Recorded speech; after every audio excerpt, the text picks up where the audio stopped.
do this webinar for us. Without further ado, I'm going to hand this over to the speakers. Thank you very much, Alice. Thank you. Nice to see all of you. I'll just begin, if that's okay. I'm just going to try and introduce some themes that we thought would be relevant for this webinar. And then the floor would be open to you, and I and my colleagues, Nayr and David, will try to answer your questions, and we'll hopefully interact with the background information that we all have on these issues. But first of all, I'll try and share my screen, okay? Oh, just a second. Something's happening. You can see it now. We got it. You have it? Yes. Well, that's weird. We can see it now, Janice. Okay, I just got to find it myself. I'll close this browser. I'm on a different browser now. Let me just close this one. Yeah. This is Google. Okay. So I can't see, but as long as you can see it, that's a good thing. That's a good thing. And I'll just open it now. Do you want to stay here, Naya, or do you want to go back over? I'm just going on to it. Should now be on PowerPoint. Is that okay? Yeah. Yes. Perfect. Okay, righto. So Naya's going back to her room. Okay, so we're now talking about the use of literary text in elementary and secondary English language education. And I am representing, if you like, the English section. There's an echo. Okay, I'll just try and speak a bit more quietly. The English section at Nord University, which is in the north of Norway. And I worked together closely with Nayr, who's just been popping over. She's staying at the same hotel, and David, whom you've already heard from. So I'll be looking at English subject pedagogy. What is that? Central goals of English subject pedagogy.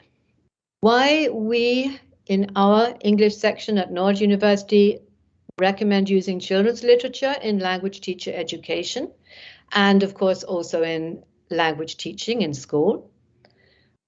What we mean by deep reading for in-depth learning, that's a focus of the project that Nord University is working on with Bishop's University, so our connection with Sunny and Wendy. And affordances and challenges of deep reading for in-depth learning. So I'd like to begin with this flower, which represents what we call English subject pedagogy. That's actually quite often known as didactics in European contexts, but as didactics tends to have a negative vibe, if you like, in English-speaking countries, including the UK and Canada.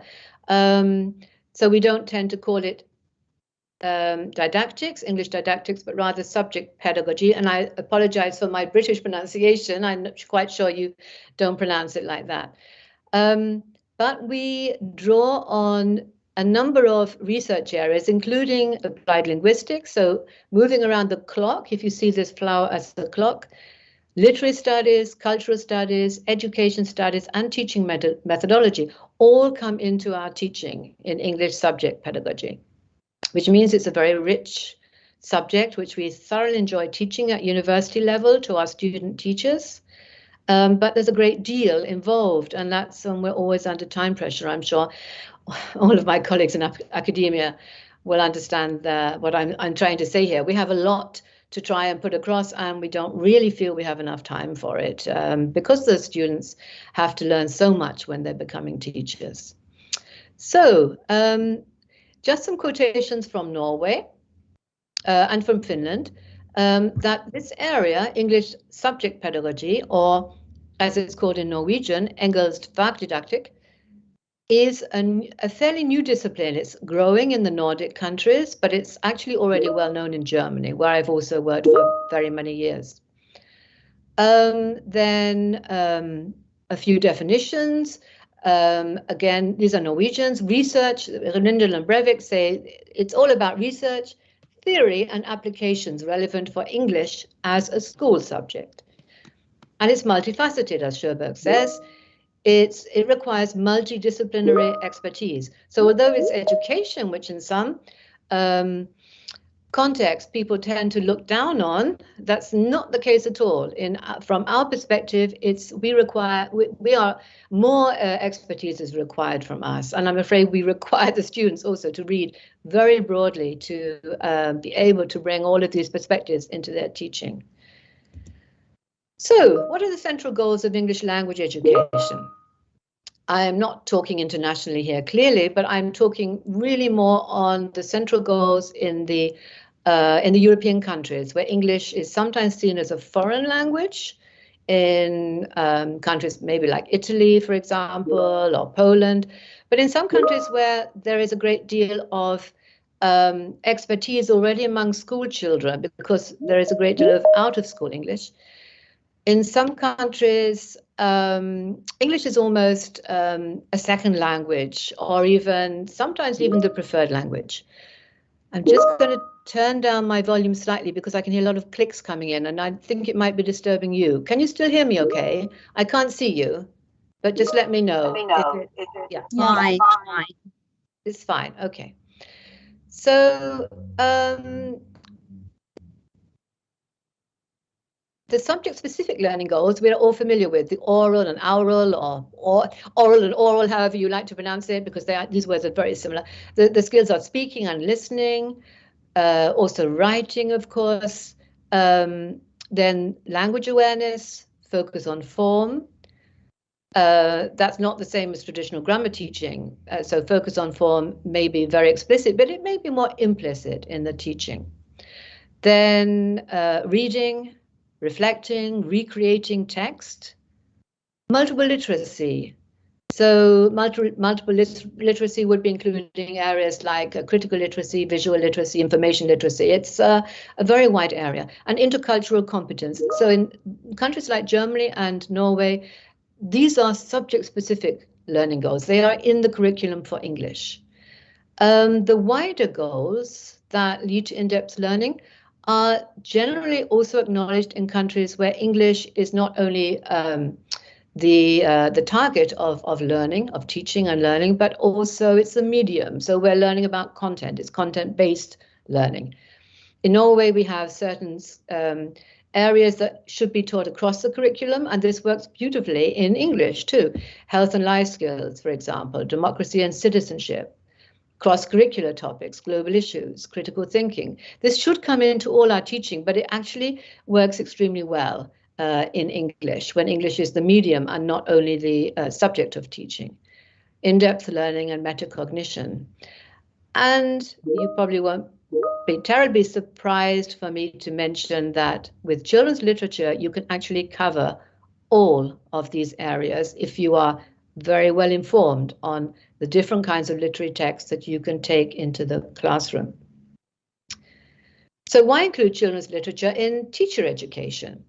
First of all, if we choose wisely, we have high quality input, which would include stylistic cohesion, lexical repetition. I can't go into detail. I don't want to spend too much time on this, but please just ask questions afterwards if you'd like more detail. Phonological repetition would include rhythm and rhyme, alliteration. We all know what these things are, refrains. Repetition of multi-item chunks. So the kind of language that you will find in children's literature, this would obviously include the well-known phrases like once upon a time and they lived happily ever after.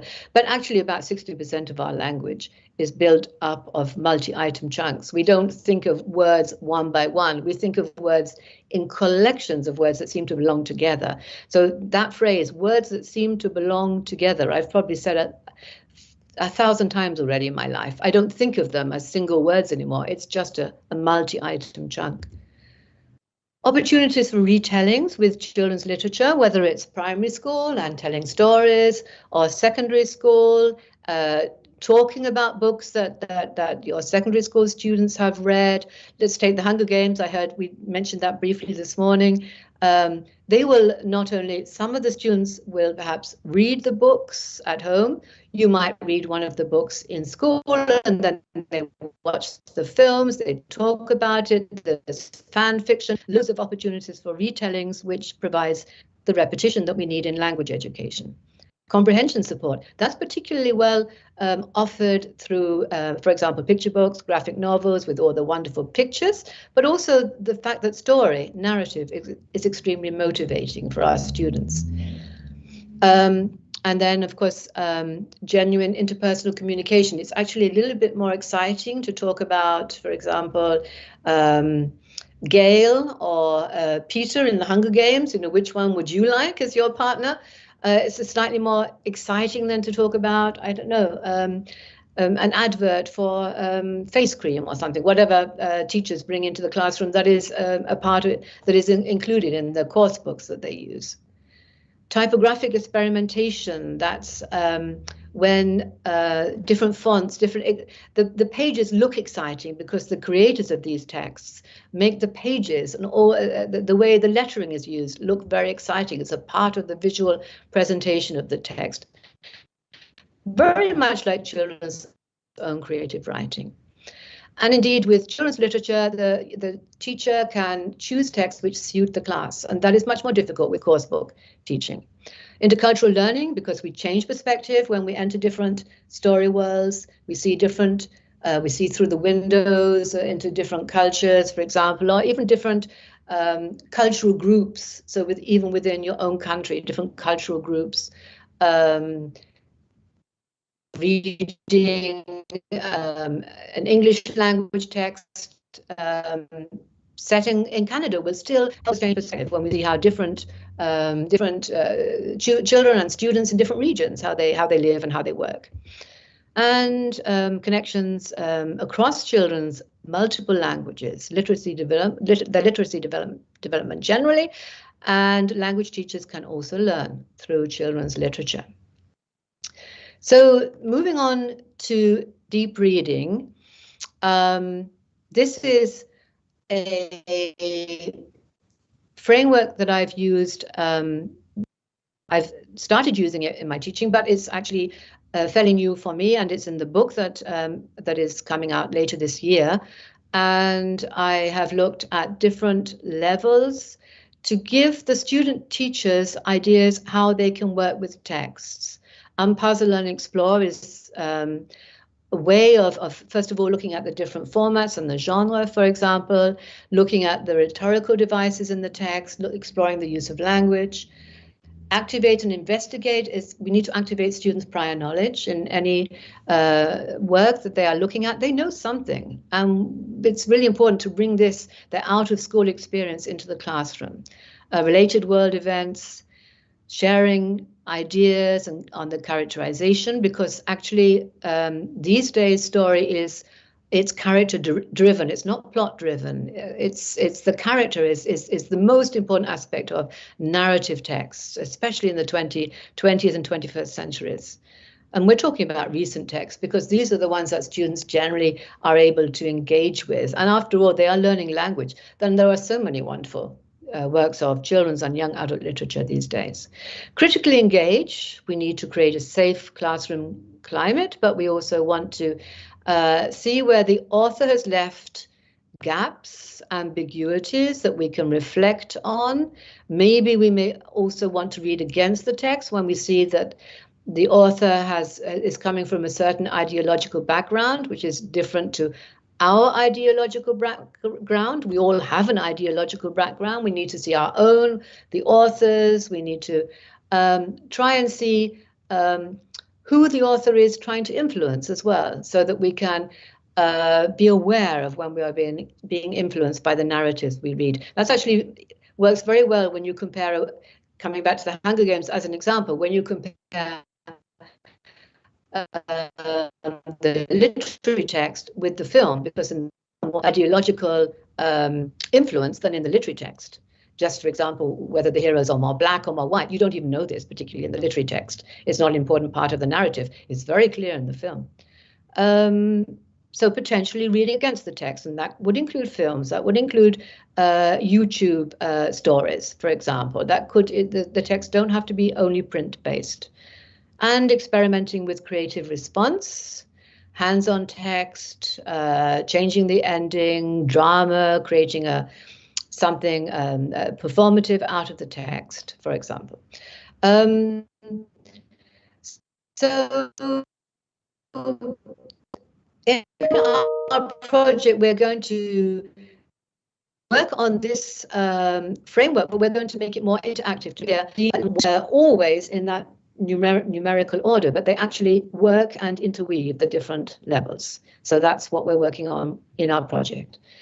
So teaching language learners with children's literature has many opportunities or affordances for the teachers, for the learners: language learning, education, interculturality, multiple literacies, promoting deep attention, which is very important because so many students are very fixed on their screens these days, their mobile phones, the games that they use, that they are finding it difficult to maintain attention over a longer period. And we really need to make sure that they are able to do that, because if they can't, they will have trouble in school, but they will have even more trouble when they go to university. And deep attention is really important in their studies. And I do think that's important in life as well, to be able to maintain attention for a little bit longer. And it's important our students don't lose that. Promoting critical reflection, well, we can all see how important that is.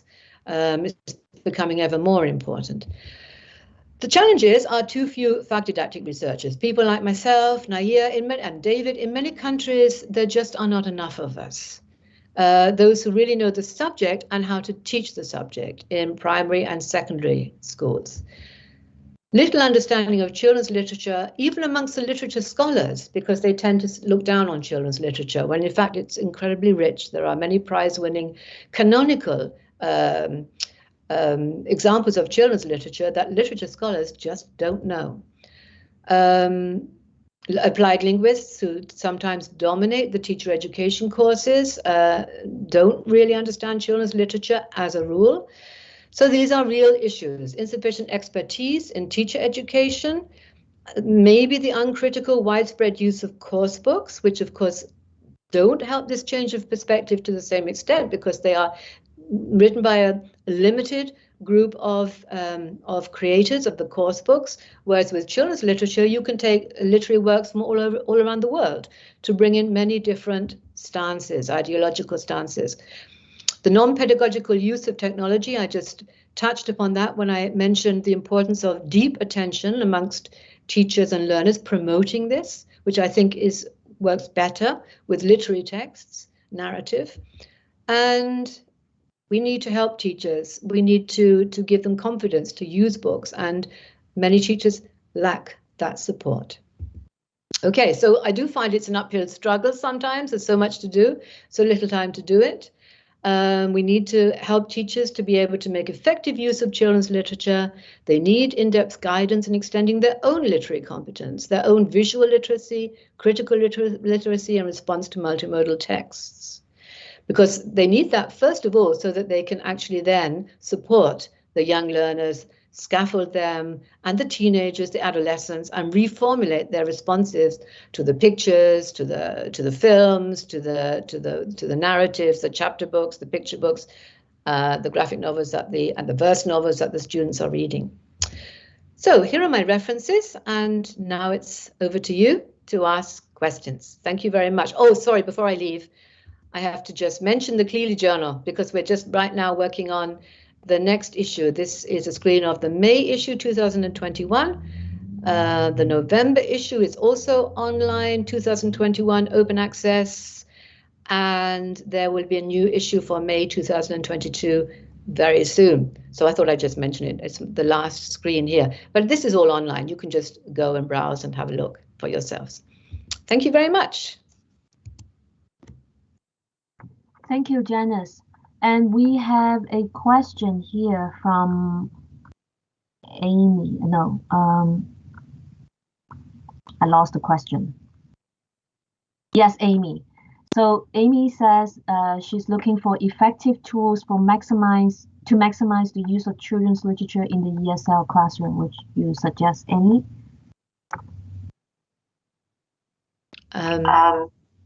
Effective. Where's Amy? I'm looking for Amy. No, it's a question. Is it a question in chat?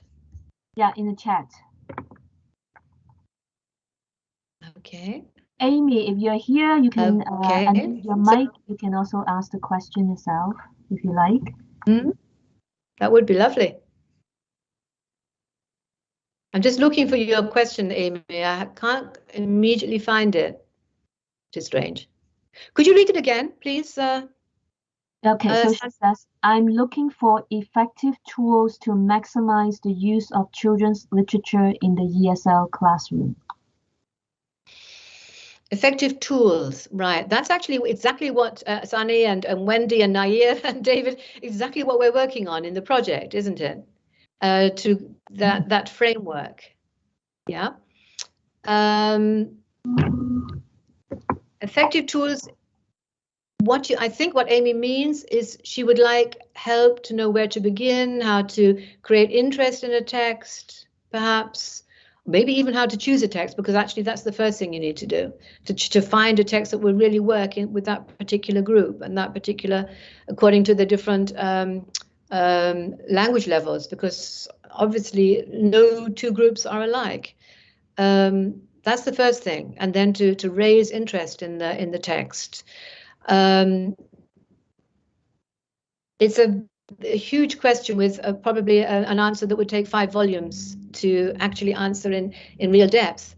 It's absolutely essential to raise interest in the book before you start, whether it's you're holding it up and asking the students to guess what's inside, to predict, to imagine what the genre is. So if you hold up a work of, let's say, a graphic novel, and guess what the genre is. Is it a horror story? Is it a love story? Is it a refugee narrative? There are so many possible stories these days, so many genres.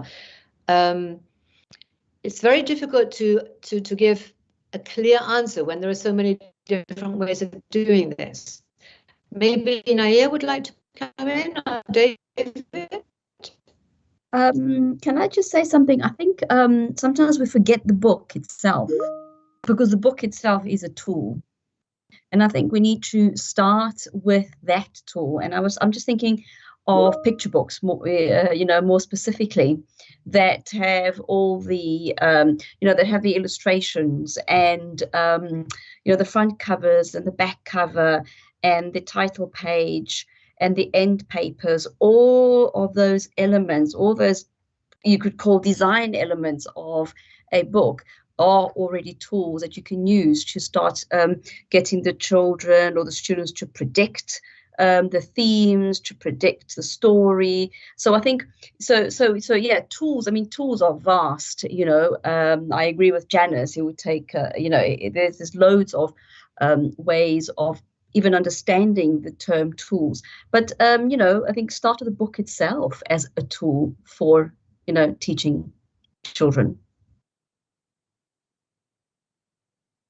Thank you, Nayr. David, would you like to add anything? Okay, can you hear me? Yes. I've got a strange echo.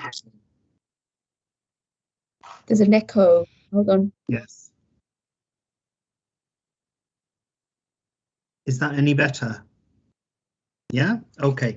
So I think it very much depends on, age as well, and selecting the right kind of book for the age range. So Janice mentioned, the considerations on language level, and then different groups having different interests and all that. But I think age needs to be considered as well, and really tapping into the age range and appealing to the age range. I mean, my particular focus is around picture books, as Nayr was mentioning. And really, I think they're often underexploited in English language teaching for the potential they have. So, for example, Nayr and I have been working on another project with picture books specifically for English language learning. And the focus of this project is from children aged 5 to age 12. So that's quite a large span. So really selecting different titles for that age span.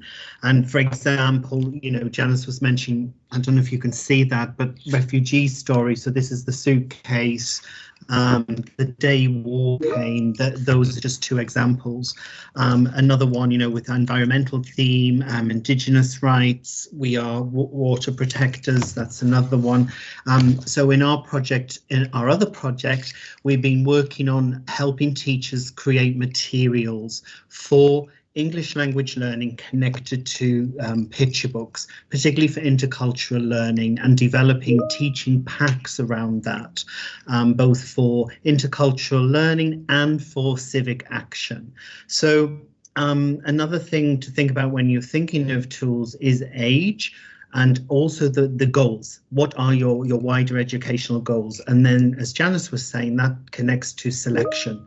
And will help you as the teacher select in a principled way with criteria in your mind. So the selection isn't haphazard. The students are in your mind, their age is in your mind, the language level, and these wider learning goals. And, it's a complex, but I think interesting challenge. Can I just say something as well? Can you hear me? Yeah. Yes. There's also the element of language. I mean, I'm sure this has come up, but I know, I don't know if you're all working with ESL students. We're working with students who have English as a foreign or second language as well. And, so there's also the need to scaffold the language in order for the children then to enjoy and understand the story. So if they don't understand the story, they can't really enjoy the story. So that's where you can scaffold the language with the illustrations, with the design elements in the picture books, but also introducing like the language or the language chunks. Because Janice mentioned language chunks that are key for the children to engage the children in the story. I think that's one of those stages in working with literature, especially if you're working with EFL students, that sometimes gets forgotten as well. We go straight into the reading without helping children understand the story first. Yeah. So we have some comments on the chat box. Thank you for sharing the resources. So Genevieve is sharing a website. Okay, the Quebec Reading Connection. Would you like to say something, Genevieve? I'm just, like I said, oops, sorry, there's an echo again. It's something that I've used when I was looking for books. It doesn't give complete activities or how to use it, but it's a good place to start because you can search by team, you can search by author, you can search by level. So it's a nice tool because you were talking about how do we choose the books, how do we get the books, and this is for Quebec in particular, but it can be used anywhere else because the books could be useful. They might just be harder to get depending where you are in the world, but this is a useful tool for Quebec and people who have access to these books as well. Thank you. And Nayr has shared with us the link to that project, the ICPLL project. And in we the project, call it iSpell. Okay. Yeah. And we can also find resources there. And I think Wendy made a very important comment. Sometimes we can just use one page of the book or even just the book cover to get students interested and to teach specific skills. Would you like to add something more, Wendy, on this? Sure, I would.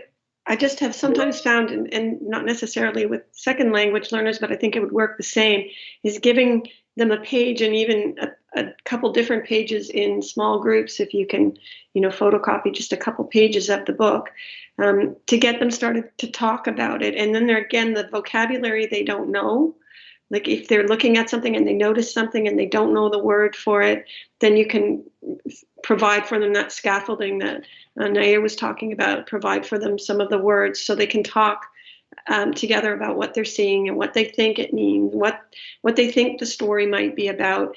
Once they've invested a little bit, then they're usually quite interested to find out what the story really is about, because they already have questions in their mind. And actually, to me, another useful thing is to get them to start asking some questions about the book, or about what they see, or all of that. Talking helps them practice vocabulary and helps them get comfortable with some of the, again, if there are sort of word chunks that they can use that will help them to talk about it. And then certainly once they get into the story, it's quite interesting for them. They've already met a character perhaps, or they've seen a setting, so now those things are familiar. So when they come to them, and when they come to the page they've seen, it's very familiar. And so there's a real buy-in to the stories.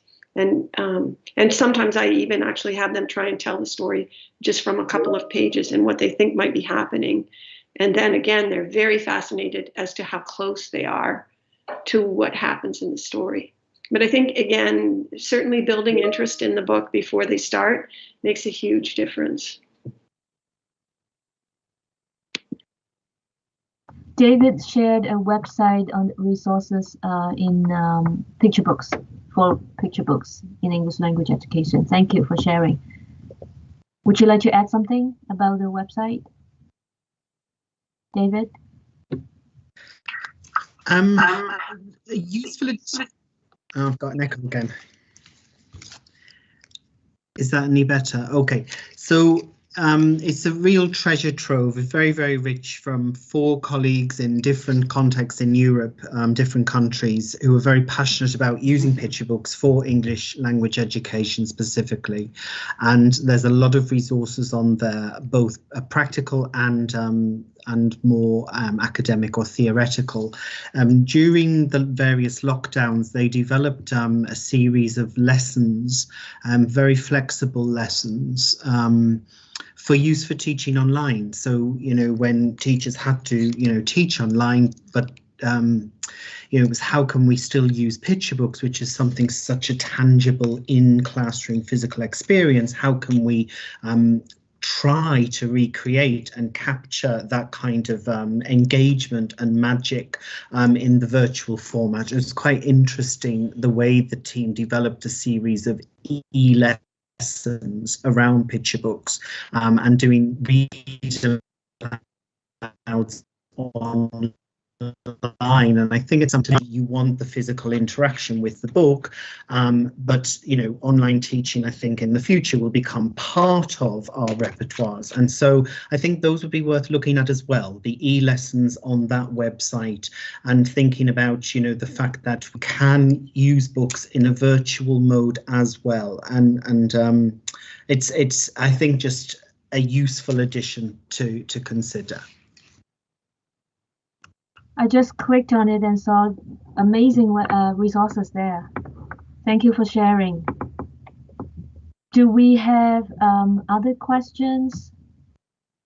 I saw that Bianca wrote a comment. Yeah, we did an activity just earlier on the book covers. That's good. Any other questions? Okay. Stephanie. Would you like to unmute your mic and ask your question, Stephanie? Yeah, sure. So, can you guys hear me properly? Okay. So, from my research about Nord University and from what I've heard a lot about experimental learning in the classroom. So, I was really curious, and I really wanted to ask, like, for example, the pedagogy, and on one of your slides, I think it's like slide 7. There's like this book. Like there are the 4 books, and at the bottom one it's experiment, and then you're talking about how you would make your students act out a certain text and things like that. Like there's acting and there's drama, but how would you bring that connection with the land? As we saw yesterday in Sami's classroom, where it was kind of like Loretta going in about with competency 15. How would you bring that, or how is the connection to the land being done at Nord University or Norway, or is there anything that you can bring, that we can implement at Bishop's, any tools? I think it'd be useful, Nayr, if you shared the example of the project you did with Sami and the Sami picture books, and that I think that would be a very useful connection to this question. Absolutely. I mean, I think you've got both. I'm looking at two questions here. So the question you've just asked about the connection with the land, etc., and then the next one by, is it also Genevieve? Sorry, and then by Genevieve about the bilingual and multilingual books. And the project I did, and I've just submitted an article on it, which I can then share one day when it's finally published. It was actually about using the story goes as such. I teach English as a to future grade 1 to 7 and 5 to 10 teachers.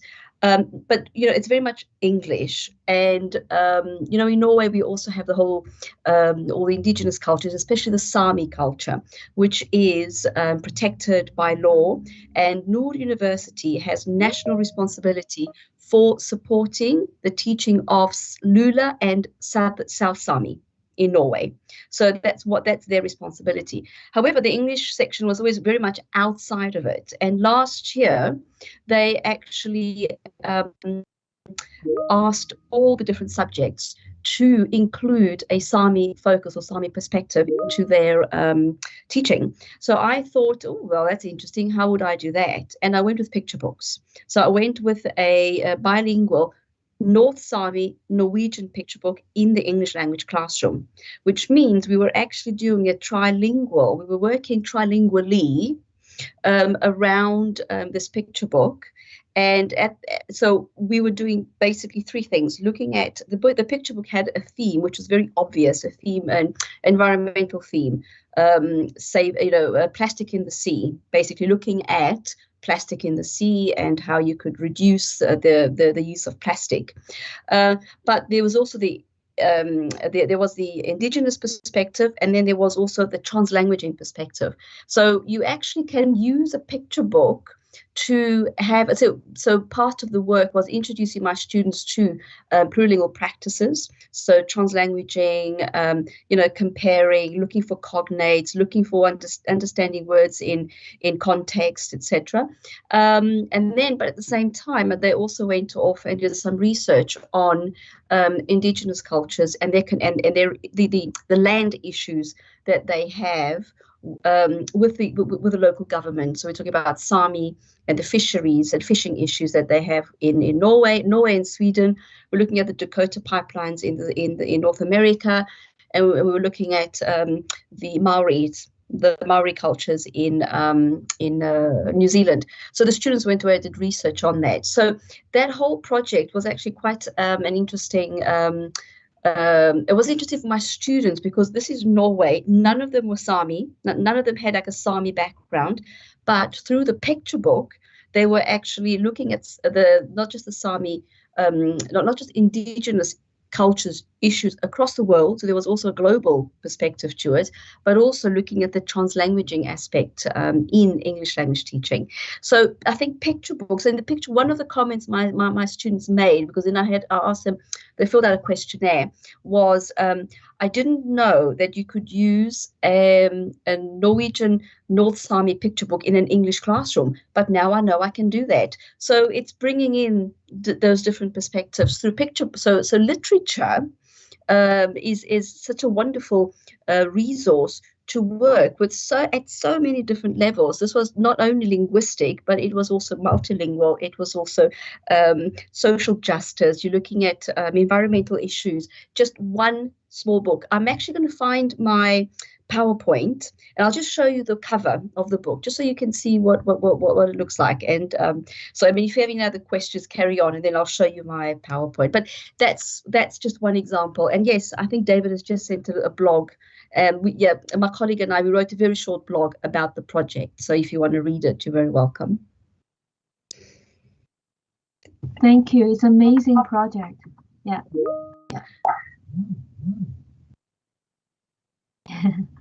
Yes. I'll find. Yeah. Do we have any other questions? Genevieve just posted a comment. This is fascinating. Thanks for sharing this example.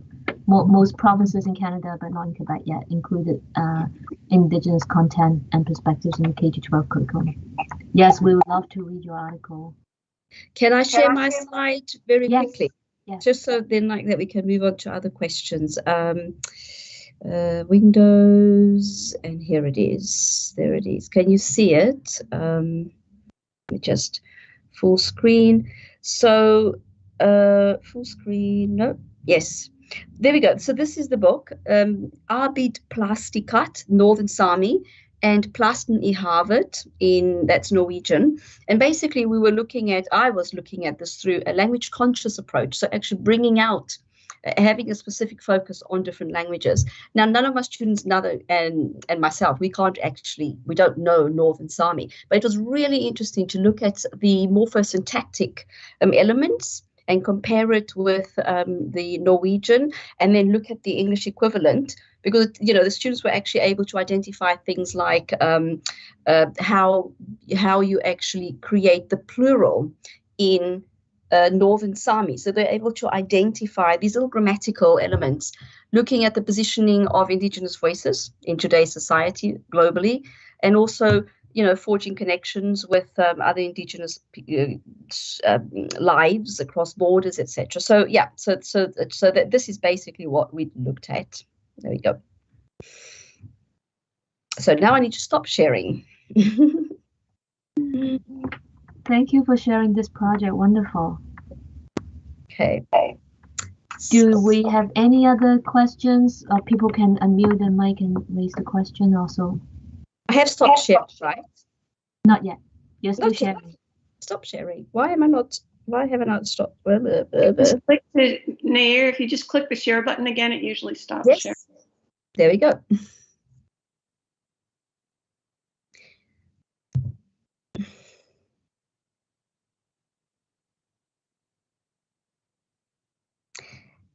I'm just going to share something else, if I can.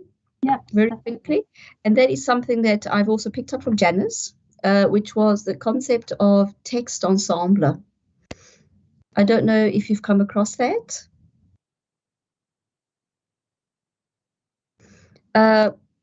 Yeah, and it's just how you can actually, around one particular book, you can bring in other literature, other formats, and extend the themes and the focus or understanding of those themes through different texts. So just an example is I use the chapter novel Journey to Joburg. Does anybody know that here? From Beverly Naidu, a South African author. And it very much focuses on apartheid. Now, I'm South African. I understand what apartheid is, not just conceptually, but I lived it. So I think it's always very difficult for people to really understand what it's like or what it was like to live through a regime like apartheid.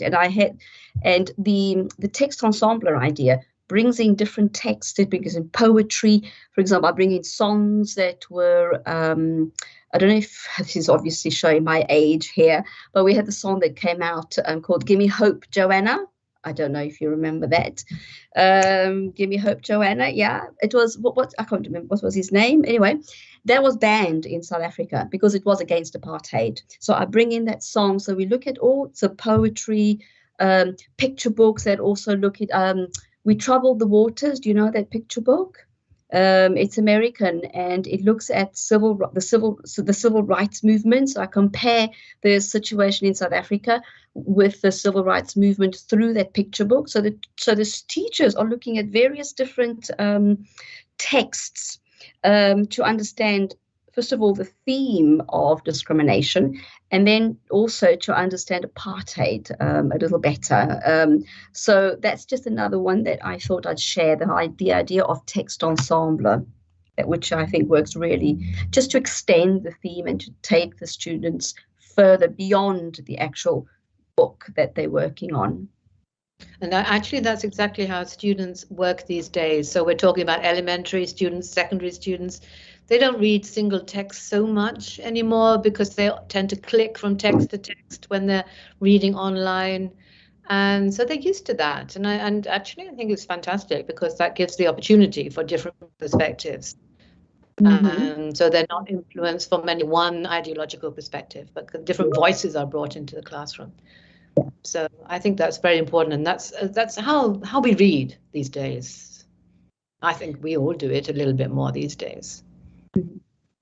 And they can also have access to different formats, you know, around the same theme. So, I mean, I could just very quickly, once again, if you don't mind, I'll share a very quick slide that I actually use with my students, and they can see the different, it just shows you the different texts that I use with Journey to Joburg. So first of all, there's the author, and they discover after reading the book, which is all about apartheid, that the author is actually white South African. Then there's you know, the Long Walk to Freedom, which is actually Mandela's autobiography in picture book format. The Herd Boy, which is a picture book written by a South African author about with reference to Mandela. Eddie Grant, that's the song, Give Me Hope, Joanna. So we look at that song, what the song says. Because I'm Black is a poem. The Civil Rights Movement, We Troubled the Water. And then we don't actually go into the film. There's just no time, unfortunately, but this is a film about skin color in South Africa. And then we also look at signs, apartheid signs in South Africa. So we look at the history through apartheid signs. Like, for example, here in 3 different languages, it says that under Section 37 of the Durban Beach Bylaws, this bathing area is reserved for the sole use of members of the white race group. So then, you know, through all these different texts, apartheid then sort of becomes more concrete and better understood by students who never have lived through something like this.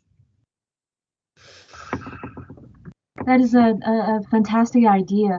And usually how long in your own context this will take? Like you have to go through all these different formats? Okay. I mean, the main focus is the actual book, so Journey to Joburg. And then what I do is over 1 week, they're given, you know, I divide them into groups. One group works with a song, the other group works with the poem, another group works with the end of Journey to Joburg, where the author talks about her story and they discover she's white. And then so I'm dividing them into groups. That's why we don't do the film. It's simply too long. But I present the concept of the film. I mean, they can go and watch it if they want. So, and that's why they text the We Troubled the Waters. I've actually got a copy. So one group works with that. So I divide them into groups, and then they come back, and then we have a discussion around what they discovered, what they, you know, the questions that they were asked about the different texts. So that's how I work. So it means that it's not an extended. It's just extending Journey to Joburg, really. Could I ask something Sure. of the participants? I wonder how you manage with regard to text, because that's actually a problem in every country, I think. I mean, you can't just ask parents to buy loads of books for the children, I assume. Certainly that's not possible in Norway. How is it managed here if this teacher wants to introduce a picture book to the classroom, for example? How do you manage with regard to the texts? Christina. Yeah. Hi. Ideally, first of all, if you're lucky, you've got a budget and you've gotten at least one good copy. But I think having been forced to go online, I've scanned most of my picture books, the ones I like to either read with the class or the cover page or whatever. And I realize now I'm able to reach a lot more students simply because, first of all, they can all see it. And you always, I don't know about you, but like it drove me crazy when I'd open the book. I can't see, like that would drive me bonkers.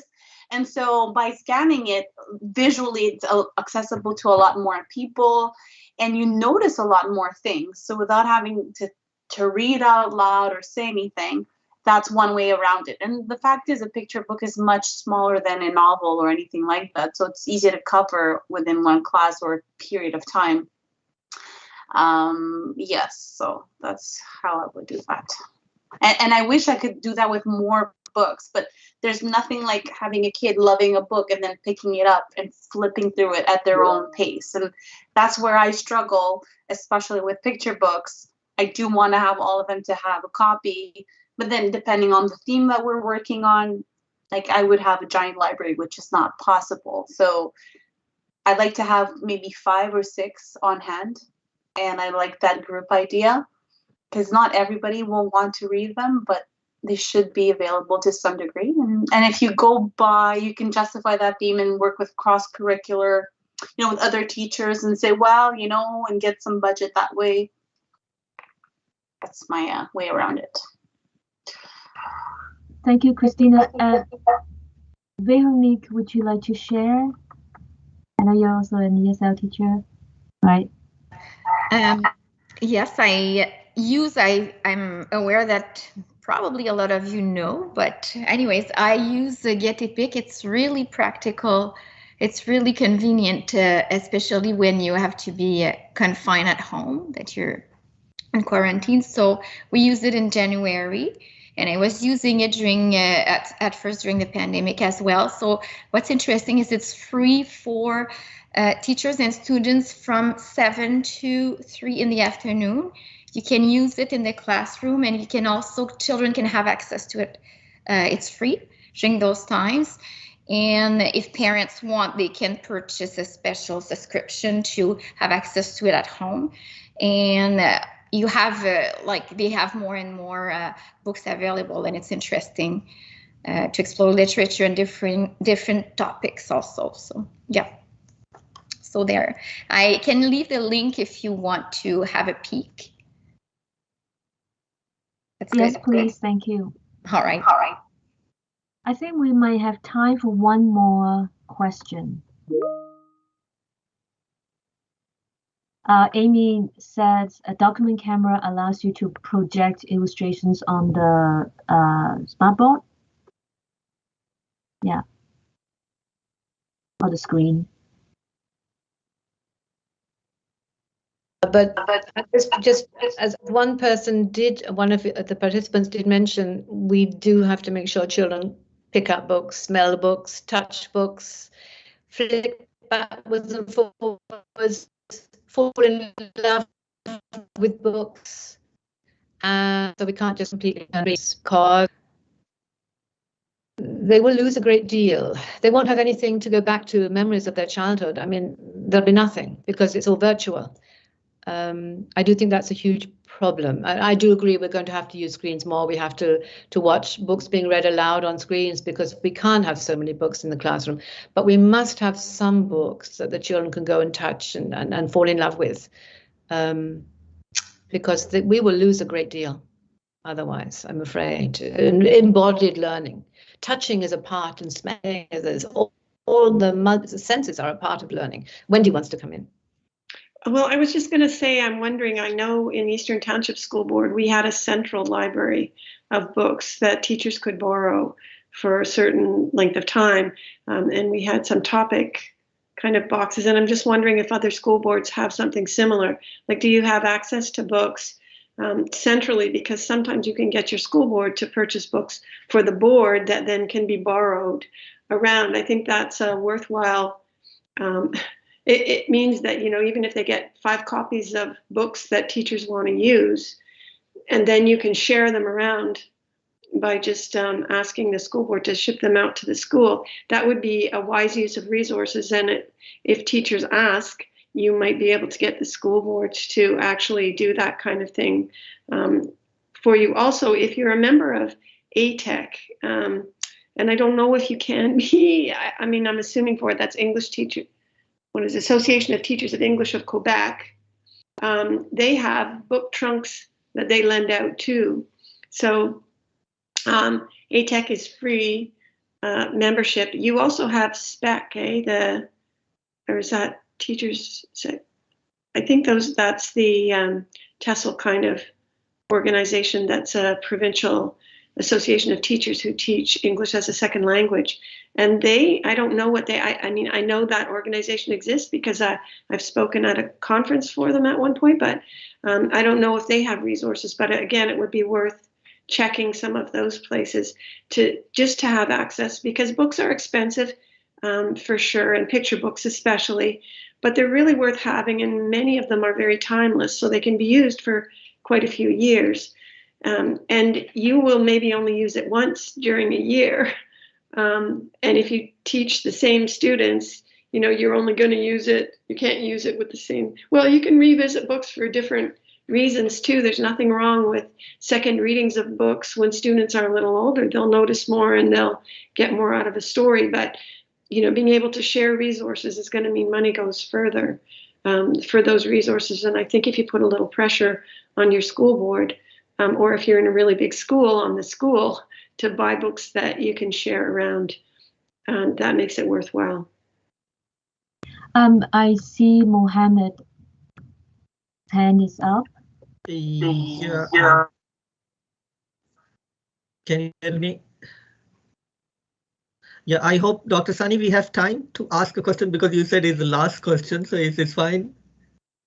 Okay, my question is actually generally related to the ESL. Like, I'm from Pakistan, so I'm student of ESL, and we learn this like English from like traditional bottom approach, where we learn grammar, and we are like kind of torture, you know, in terms of memorizing the verbs, learn tenses, memorize them, and vocabulary and all these things. Then we go towards speaking the language, which is storytelling. But once I come here, I'm doing Masters of Education, so I'm studying a subject which is methods of second language teaching. So the contemporary approaches are opposite, you know, where you're not but in like in my school, sorry, like from the kindergarten level. So how since we have experts on ESL, so I just want to take this opportunity to how you compare and contrast these two methods. I think generally in Asia, I know maybe in Pakistan, in China, in India, is like towards that you memorize things, then you go towards the learning. So that would be great if you can comment on this.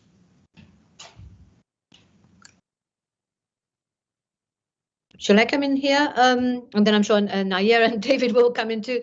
I think the world has changed so much, because young people these days have so much access to language outside of school, and that is particularly English, through gaming, through watching as a streamed television, so Netflix and other streaming channels.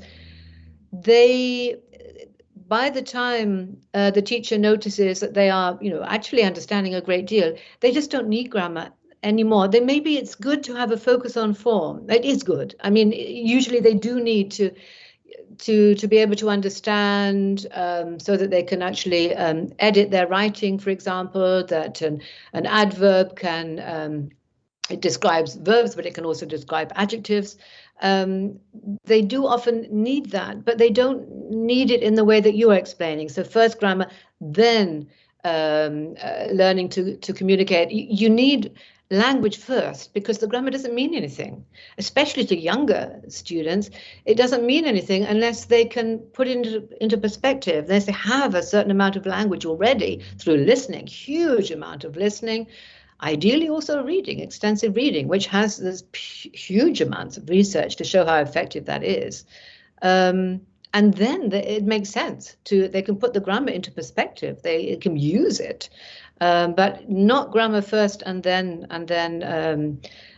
communication. It's the other way around. First meaning, language, resources, some language, linguistic resources, and then maybe focusing on forms that are missing us in different lessons, focus on a different form that is generally something that the class needs to help them to be able to write correctly, to monitor their writing, to help each other in their writing, because that actually does need some focus on form usually, more than in speaking, because often when our students are speaking fluently, we hardly ever hear their mistakes. They're so fluent, they sound so wonderful. But when they write, we do notice if they make mistakes. And in order for them to be able to correct their own mistakes, they do need to focus on form, yes. But it comes later, I would suggest. But let me ask the others to come in here as well. Nayr, David, Wendy, Sunny. I mean,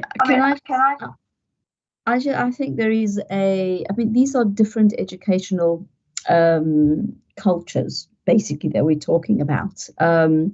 Now, we don't even have to go as far as Pakistan. I worked in France before, and it's all also very much focused on grammar, very analytical, before you actually get to using the language. So you first have to, because when you use the language, you have to be perfect. You have to create like the perfect sentence. So it's not about communication. It's about understanding the perfect, how everything falls into place in that sentence with all the S's in the right place, etc.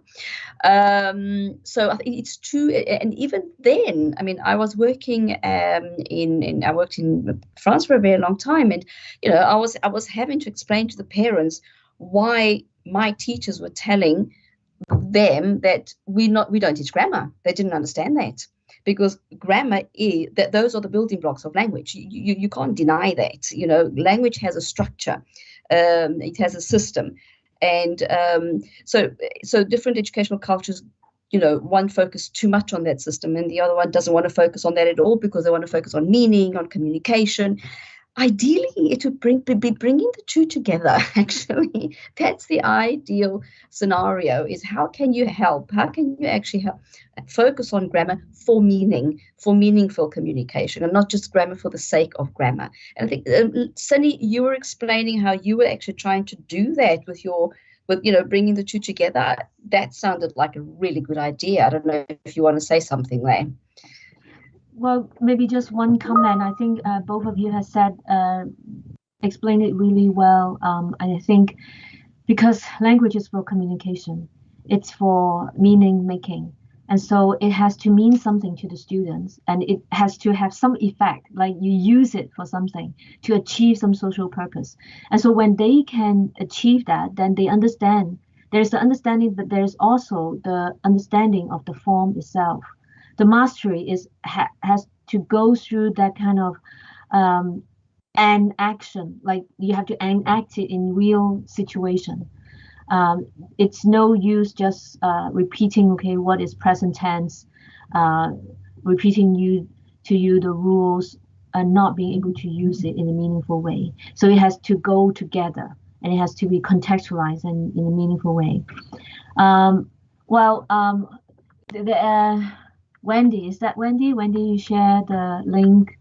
Would you like to comment that, and then we will? Yeah. I'll do it quickly. Yeah. Jeff Anderson. Whoops, I don't know why it's doing that. When Jeff Anderson teaches, looks at teaching grammar in a way that actually transfers into students when they actually use, when they write and whatnot, he really looks at putting up the smallest bit of text, maybe a sentence, and asking students what they notice, asking them to see what happens if you change words around, what does that do, and then getting them to kind of construct the way that it works. So it's not a bunch of rules, but they see the function, like the purpose of it. In fact, when I teach grammar, I often call it author's secrets. Like these are kind of the tools that authors use to make sure that they can construct things that are powerful. And so, if you're trying to teach how you make things plural, you might get students to, look at a bunch of sentences and find the words that are plural, and how is it done? Like or again, if you're trying to look at adjectives, give them a few sentences with adjectives and ask them which are words that seem to describe, and then they'll start to look at, oh yeah, and where do those get placed in the sentence, and how does that, if we want to describe something in a sentence, where do we put those words that describe, so that they start to see that grammar is about function. It's not about a bunch of rules, because rules are hard to remember and people rebel at rules. Whereas if you see that there's a real purpose to doing this, and it makes what you're doing, powerful and understandable and clear, then I think the other thing is we sometimes try and teach too much grammar, and then none of it gets learned in any way that sticks. So I think part of the problem is that, you know, we need to choose what's really important to teach in terms of grammar and make sure we teach it well instead of trying to do too much at a time. Because Nayr, last comment. Yes, just one last comment. I also think we're stuck with the whole SLA, you know, second language acquisition and all the research that went into that, which, you know, good stuff. However, you literally, I mean, there are lists of, and the chronological order of actually introducing grammar items, which is like you cannot teach the past simple until they understand and can put that S on the third person of, you know, the present simple. Can't do that. That's utterly ridiculous, because when you're doing, like when you're working with children's literature, for example, the past tense is there. So you, of course, you can go in there and work with the past tense. They don't have to know the present simple. So I think we need to move away from some of this research that is actually like a straitjacket. It's not allowing us to actually be more flexible, because when we're working with multiple languages, everything's happening at the same time. It's not waiting for that particular order of things to happen in the classroom. It doesn't work like that. So actually the research says that they can, the children and adults, that anybody learning a language, whether first language or second language, they acquire the past before they acquire the third person singular. That's the natural order of acquisition. And the course books very often ignore that. They actually do pick up irregular past, like went and was, before they pick up daddy goes shopping, mummy brings my tea, or whatever. They actually pick up the past earlier. That's a natural order of acquisition. And frankly, grammar lessons very often completely ignore that. And there's plenty of research to say that they cannot learn language in a different order. So it's better to have narrative, because they'll take the language out of the narrative as it comes naturally to them and acquire it naturally in the order that works. Well, thank you so much for today. And I think the three speakers have generated a lot of very interesting thoughts. And thank you for sharing the resources as well, and some very important teaching ideas. Thank you for those who've come to the webinar, and we'll have more, and please stay tuned. We'll be in contact with you. If you would like, leave us your email also here on the chat box if you like. Well, thank you. Thank you once again, Janice, Nayr, and David.